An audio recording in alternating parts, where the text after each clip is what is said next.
Okay, so today we're going to be taking a look at Trideco 7, Kouji Ibuki. So before I go any further, I want to mention that in a previous video, I made two big mistakes. The first one is I forgot the Leon Sorry You trial deck even existed. I'm sorry, Leon. I must have got the set in the trial deck mixed up. But also, another thing is I got the front triggers effect mixed up too. I genuinely don't even know how I did that, but again, I did get comments calling me out for that, and I do appreciate it because, well, yeah, it's good to kind of be accurate at this kind of thing. And so whenever I do get anything wrong, I do want to have people tell me that so that I don't end up accidentally making the same mistake twice.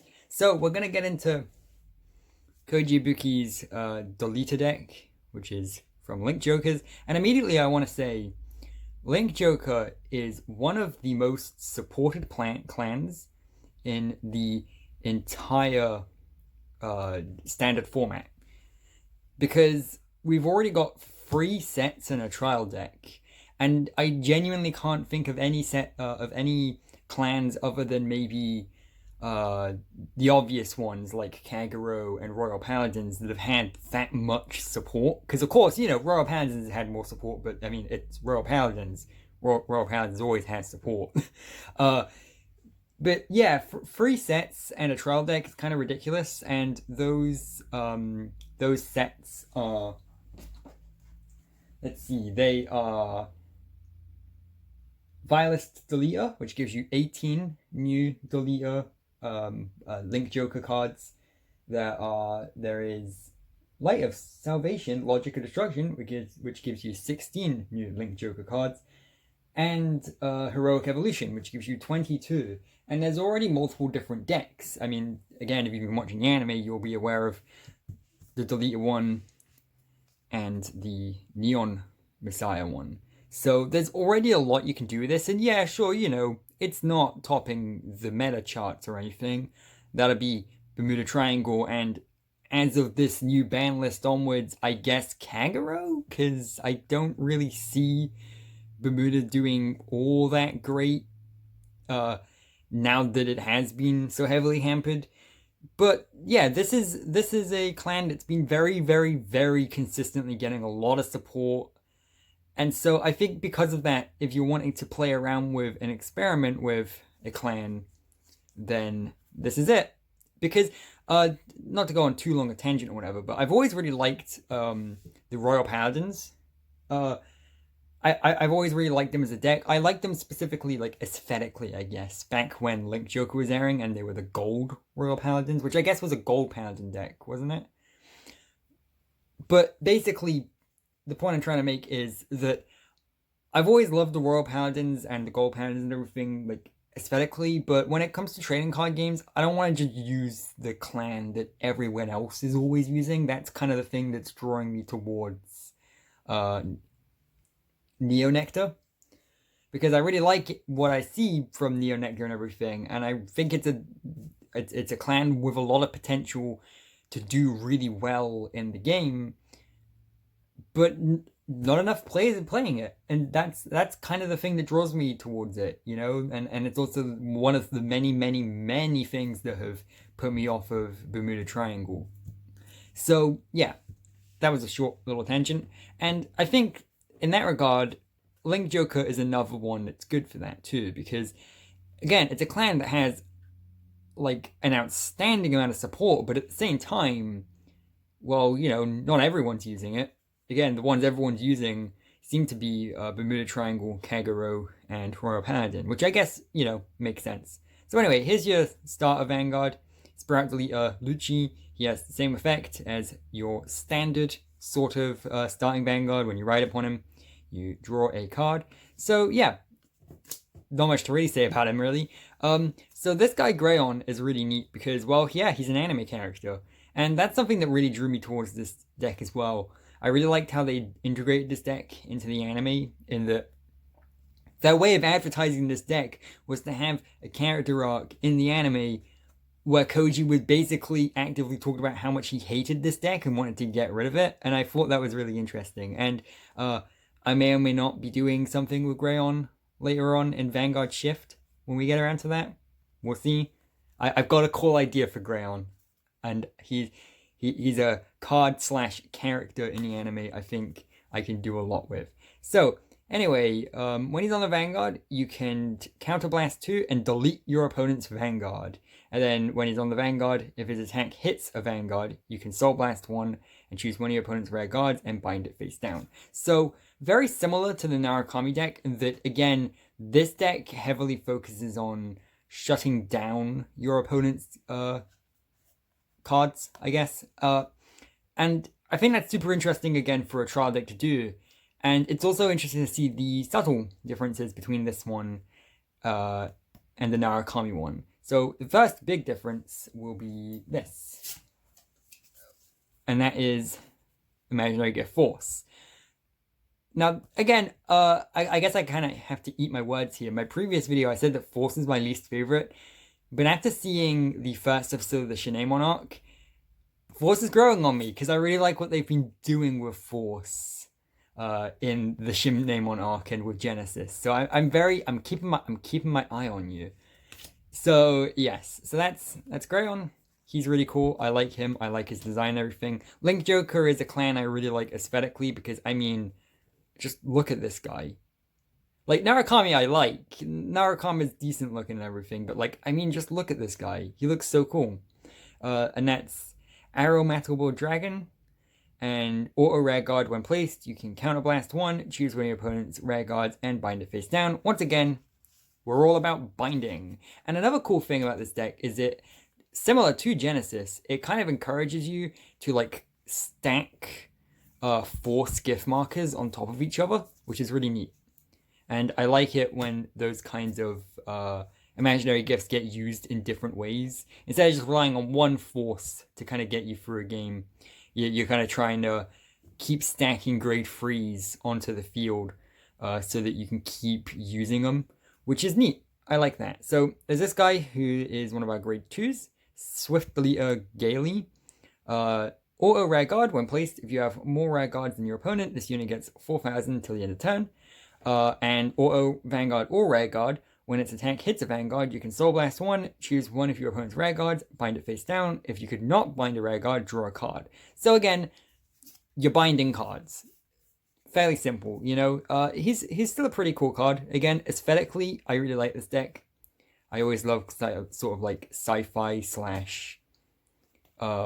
space stuff. I've not made it a secret in the past that I do really like space stuff, and I really like the sort of aesthetic they go for. This guy, yeah, I think I'm willing to say this guy's probably trial deck filler, because whilst again, you know, take everything I say with a grain of salt here, but this guy doesn't seem like he has all too much going for him. I mean, you know, he can guard well, so maybe he's better than average at guarding. I mean, hell, if you look here, you can see his shield is a lot more powerful than that other grade 2.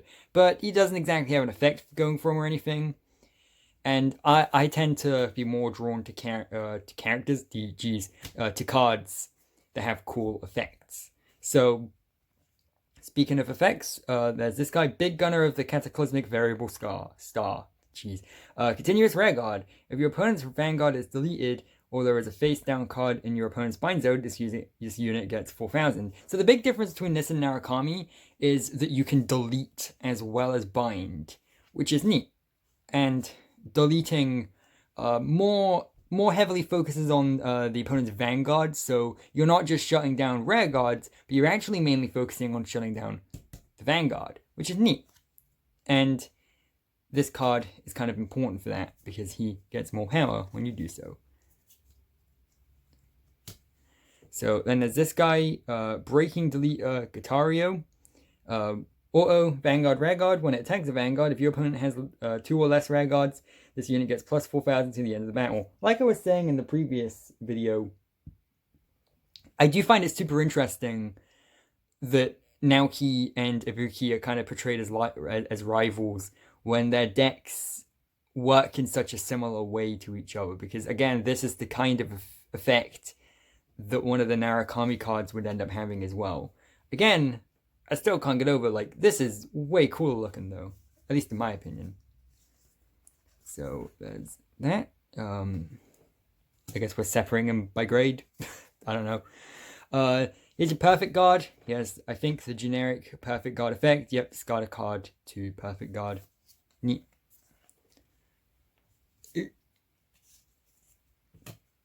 Then there's this guy, Ferment Deleter Gaian, and auto rare guard at the end of the battle with it attack the Vanguard. Retire this unit and discard a card from your hand. Draw a card, choose one of your opponent's grade 1 or less rare guards, and bind it face down.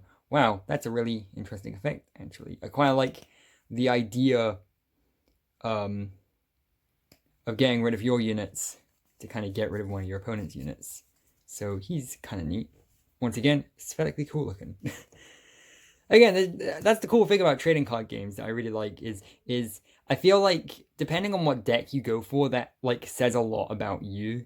I've always liked that kind of philosophy where it's like you can kind of just tell a lot about a person by the kind of deck that they're attracted to, both in terms of play style and also in terms of aesthetics. Not to brag or anything, but that's kind of one of the reasons I don't love the Bermuda Triangle. Although to be fair, I gotta give Bermuda Triangle players some credit. They take the joke pretty well. You know, like, the Bermuda Triangle players, they get shat on for that kind of thing a lot, but at least they take the joke pretty well most of the time. So, you know, you gotta give them that. So, here's Cathode of Collapse, Magnotair, and when he's on the rare guard, if your opponent's Vanguard is deleted, or there's a face-down card in your opponent's bind zone, this unit gets plus 4,000. And here's your final grade 1. And here we get to the triggers again. Now, really interesting thing about this one is you actually get 8 critical triggers, which is super interesting. Which, again, this kind of shows what the big difference between, what the big difference between the deleted deck and the Narukami deck is. The deleted deck with the extra critical triggers and the force gift marker is very much more brute force oriented. You're really trying to get those very, very heavy attacks through. And I quite like that. I'd say in terms of playstyle, I probably prefer the Narukami one a little more. But in terms of aesthetics, I like this deleter one a little more. So, yeah. So, then we get some draw triggers. Once again, good to have draw power. I keep thinking I have like 3 cards, but then I'm like, nope, that's a 4th one. Beloved Child of Superstring Theory. Neat. One thing, I know this isn't the most uncommon thing to have, to complain about, but like, how do we go from like cool like mechas and space snakes and stuff to just like generic anime whatever?